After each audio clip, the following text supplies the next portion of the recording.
Today I am going to describe the poem Amanda. The first paragraph is there. Don't bite your nails, Amanda. Don't hunch your shoulders, Amanda. Stop that slouching and sit up straight, Amanda. Bite means cut with teeth. Hunch means to bend your back and forward into a round shape. Shoulders means, I think, all of the part of the body. Don't hunch your shoulders means don't bend your shoulders. Slouching means sit in a lazy way. Straight means erect. Now the girl Amanda is greatly disturbed with the instructions her elders keep giving her. Sometimes they ask her not to bite her nails. Then they ask her not to hunch her shoulders. They want her not to look lazy and sit straight. Now second paragraph is there. There is a languid emerald sea where the sole inhabitant is me, a mermaid drifting blissfully. Languid means peaceful. Emerald means of green color. Soul means only. Inhabitant means dweller, means one who lives. Drifting means moving softly. Blissfully means with joy. Amanda wants freedom from her elders' instruction. She imagines herself as a mermaid who lives alone in a peaceful green sea. There she moves softly with great joy. Now third paragraph is there. Did you finish your homework, Amanda?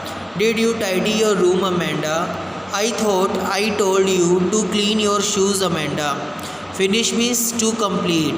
Tidy means to clean. Amanda does not like all the time her parental control. Sometimes they ask her to complete her homework, sometimes they ask her to tidy her room, and on some other time they ask her to clean her shoes. Now fourth paragraph is there. I am an orphan roaming the street. I pattern soft dust with my hushed bare feet. The silence is golden and the freedom is sweet. Orphan means a child whose parents are dead. Roaming is walking with no particular aim. Hushed means calm, and bare means not covered. Golden means valuable. Troubled with parental control, Amanda wishes to be an orphan and imagines that she is roaming freely in the streets. She walks hushed and barefooted, and her feet make patterns on the soft dust. For her, silence is golden and freedom is sweet. Now fifth paragraph is there. Do not eat that chocolate, Amanda. Remember your Aiken, Amanda. Will you please look at me when I am speaking to you, Amanda? Aiken means pimples. Okay. So Amanda is repeatedly checked by her parents from doing this or that. They ask her not to eat chocolate because she is suffering from acne.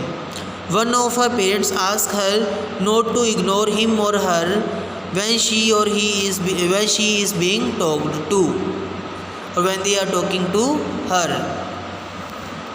Now sixth paragraph is there. I am Rapunzel. I have not a care. Life in a tower is tranquil and rare.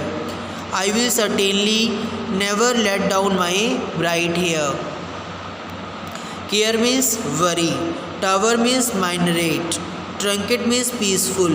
Rare means extraordinary fine. Certainly means definitely. Let down means lower something. Fed up of her parents' instructions, Amanda wishes to live alone.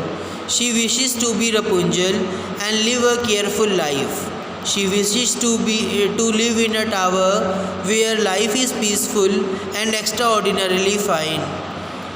She thinks that if she becomes Rapunzel, she will never let her bright hair down and won't allow anybody to enter her tower. Now the last paragraph is there. Stop that sulking at once, Amanda. You are always so moody, Amanda. Anyone would think I nagged you at you, Amanda.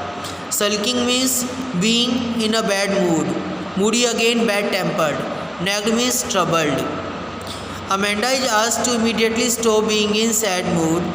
Her parents say that she always stays in a bad mood and is unhappy.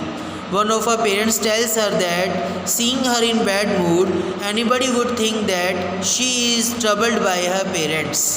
Thank you.